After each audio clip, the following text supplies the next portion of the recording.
Mom, what's that over there?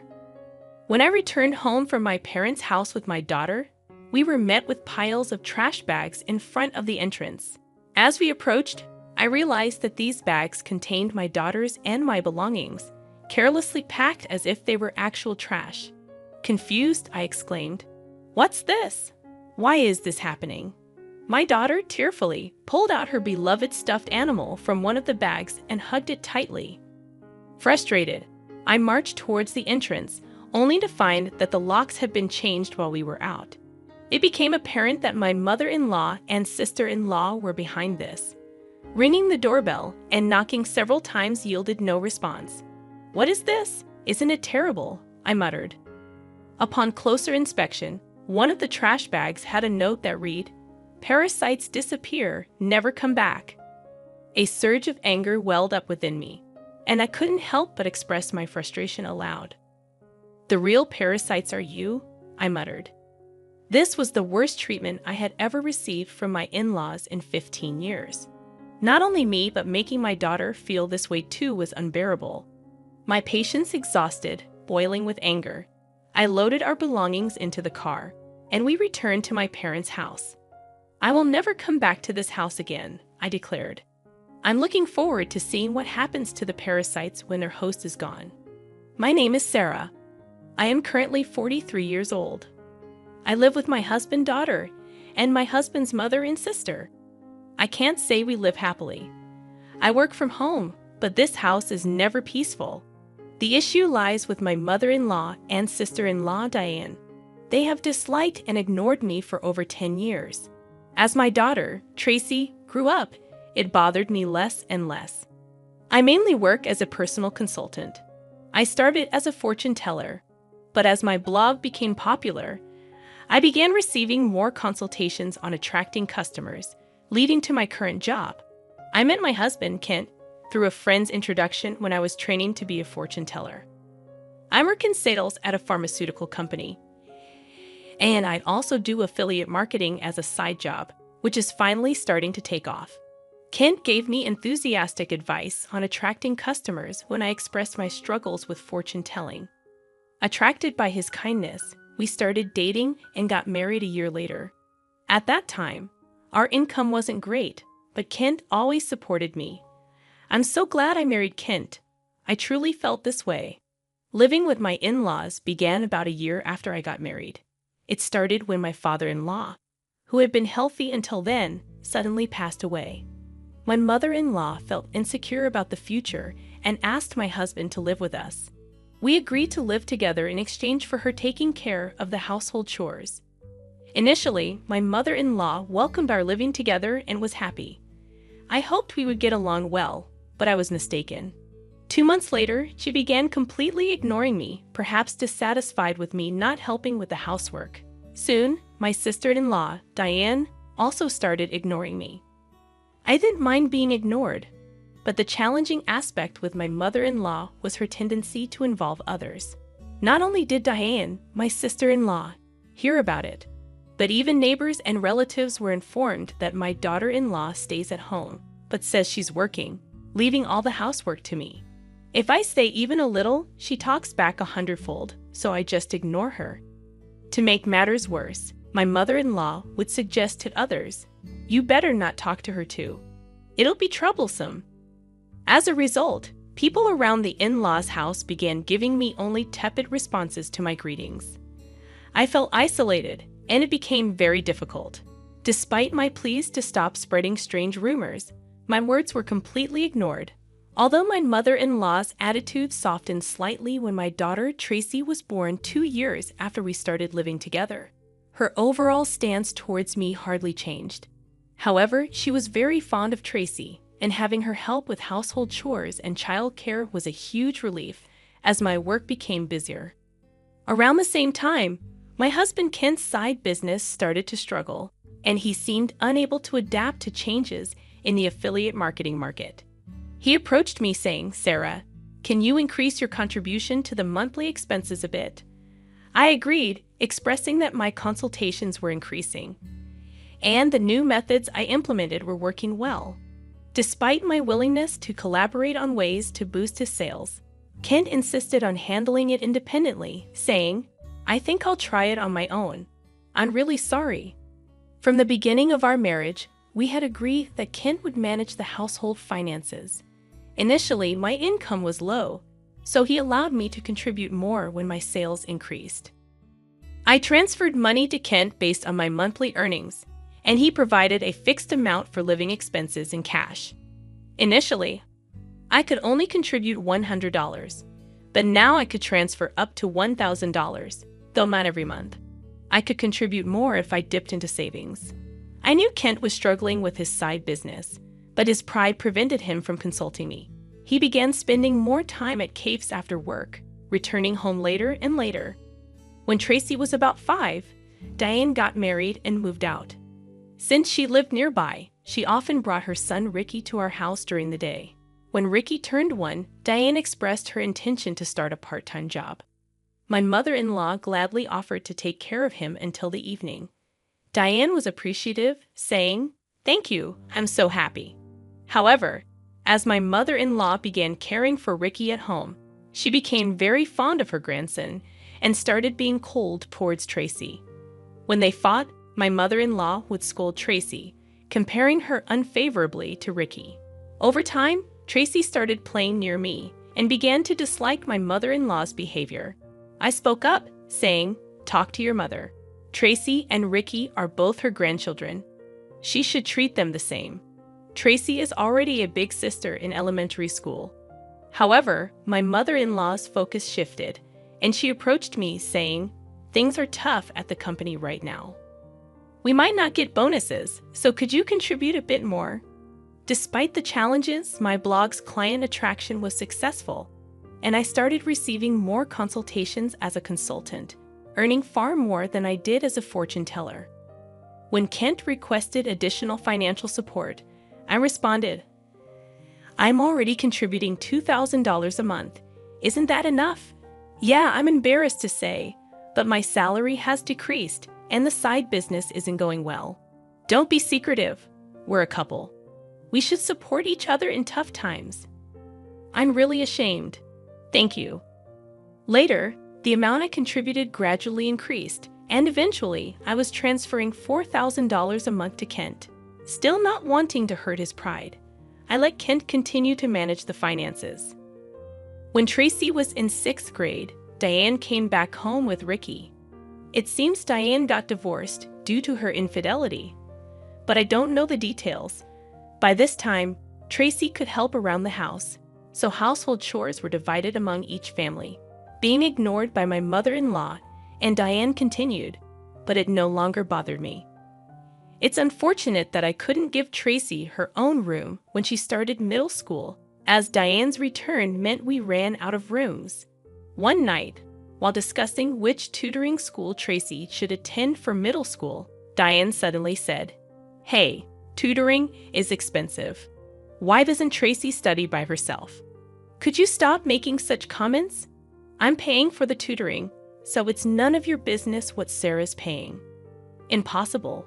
You don't earn anything. Kent said he's supporting you. You're just a leech, aren't you? Ha, you married him because he has money, right?" "Exactly. Kent told me not to speak ill of Sarah, who can turn, but that's just shameless." My mind was filled with questions. What does this mean? What has Kent been telling his mother and the others? Kent is the one supporting this house financially. It's about time we put an end to the parasite's lifestyle. I feel bad for Tracy, but if we pay for her tutoring, we won't be able to pay my compensation. Not be able to pay? Are you saying our house is paying for your compensation, Diane? Kent said he would pay for it. You should spend your money on Ricky. I began to understand the deception and felt my anger rising. My husband had always managed our household finances, and my mother-in-law had taken care of the household chores and child care until Tracy grew up. So I thought they knew I was also contributing to the household expenses. Is Kent bearing all the expenses of this house, including your living expenses and the compensation Diane is supposed to pay? Be quiet. It's only natural for a family.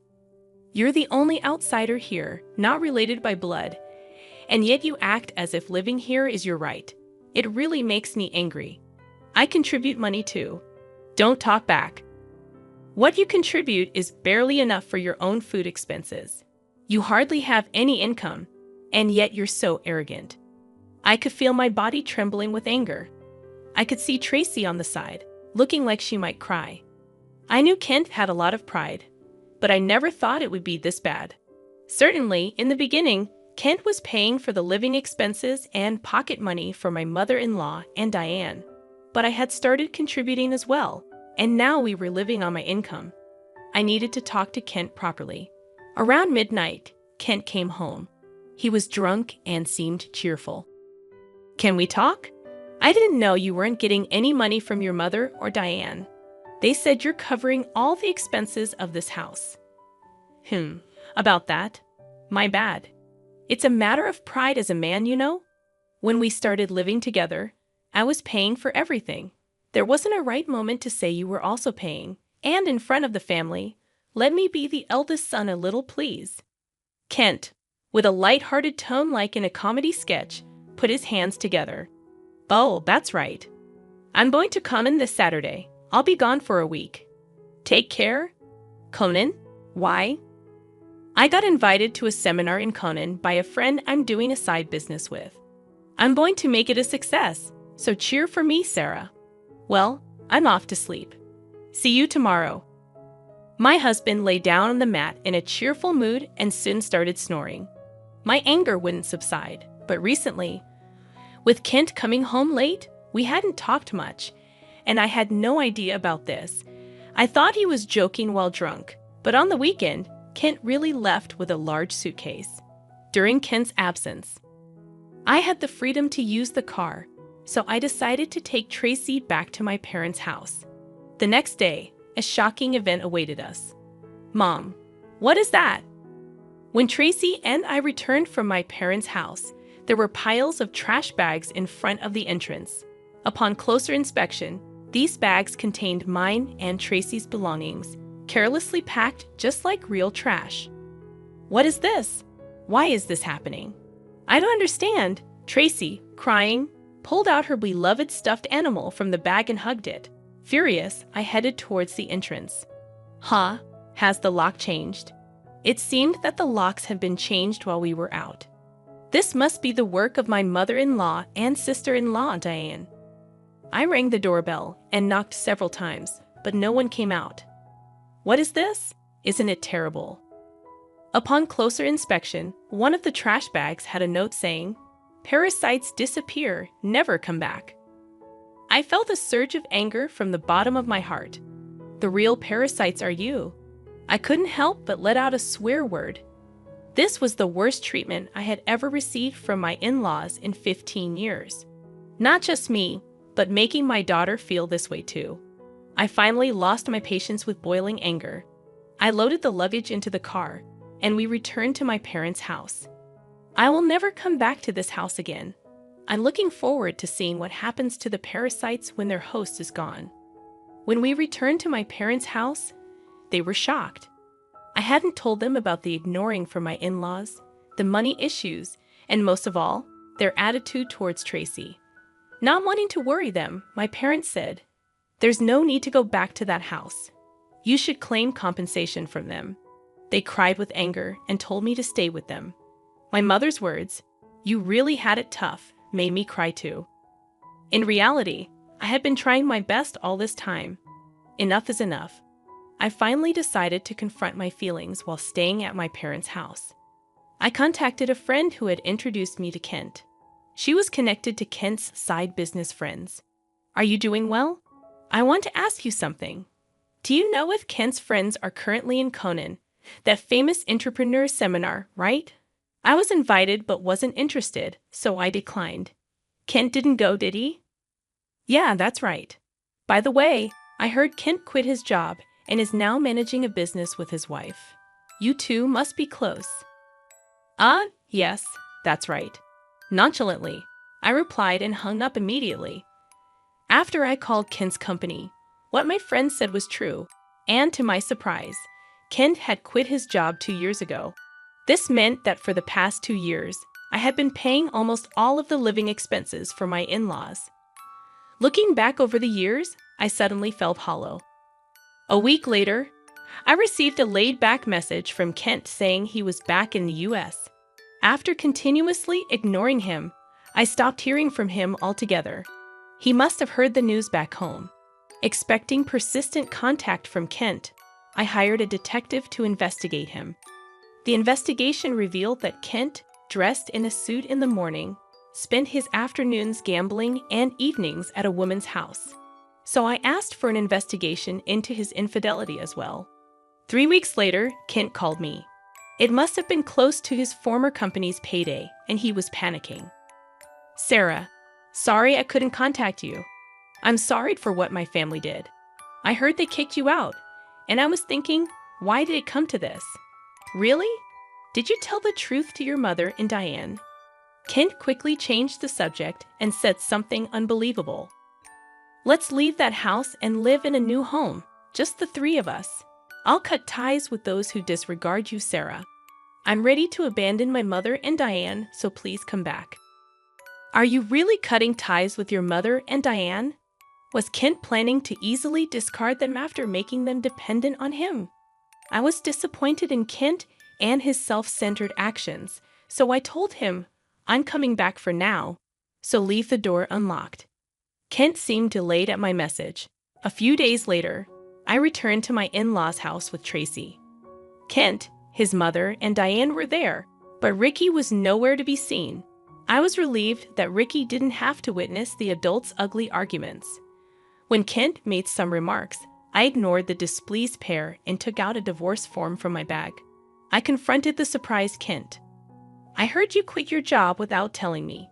Since we're supposedly managing a business together, does that mean the $4,000 I've been transferring every month was actually your salary?" Kent tried to excuse himself. "No, that's not it. I told you the business was in trouble, right? So, I decided to quit before getting fired. Carly, I heard you quit 2 years ago, right? I called your company, and it's still not bankrupt." Kent fell silent. I pressed further. "By the way, what role do you play in our joint business management? Are you the accountant?"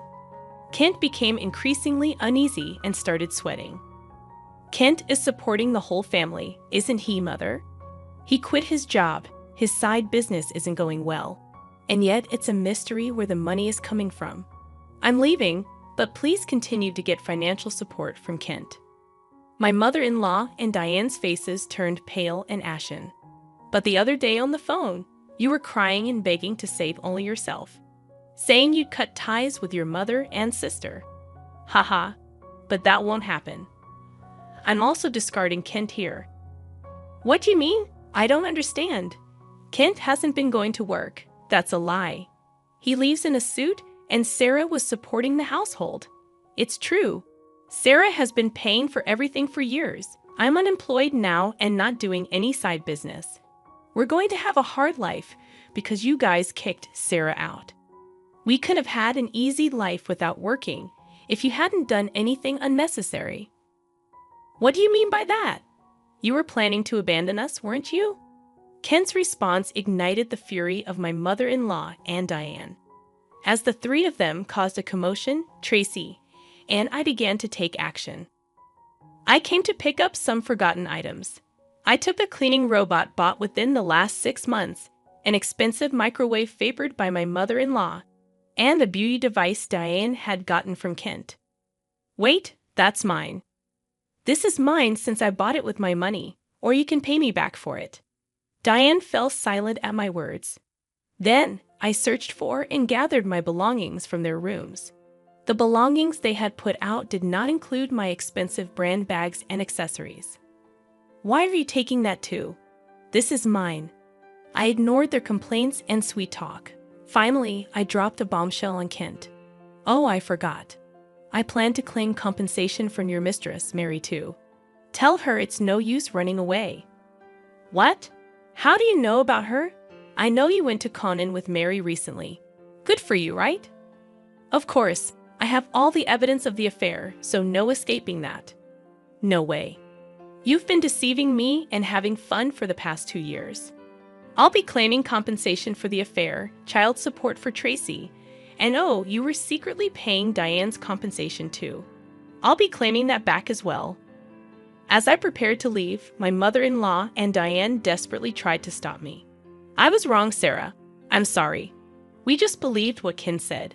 We can't live without you. We'll do anything. Please help us. I can't pay you back for the compensation. I'm sorry too. I apologize for everything. You'll forgive us, right? I couldn't help but laugh at their foolish faces.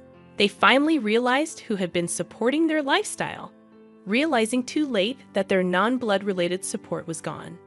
Let's just ignore these people, Mom. Let's go home. Yes, that's right. Kent, you'll be hearing from the lawyers soon. Please take care of it. Leaving a dejected Kent behind, we returned home with the items we had collected. Later, my divorce with Kent was finalized, and I demanded compensation through a lawyer. I received numerous apologies and pleas for reconciliation from my mother-in-law and Diane, but I ignored them all. Surprisingly, there was still some inheritance left from Ken's father. The fact that they had been living off my money without using their own angered me again.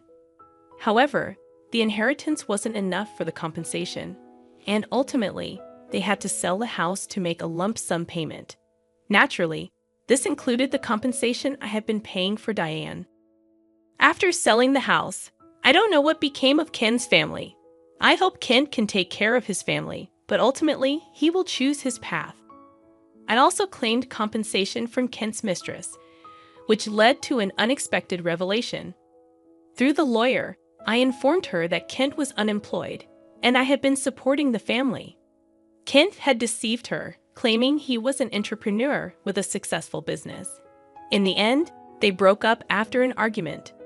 Tracy and I moved to an apartment, and I was able to give her the room she had longed for. I don't think my 15 years were wasted, but sometimes I wonder if I should have made a decision when I started being ignored. Now, I feel happy that my home is a peaceful place.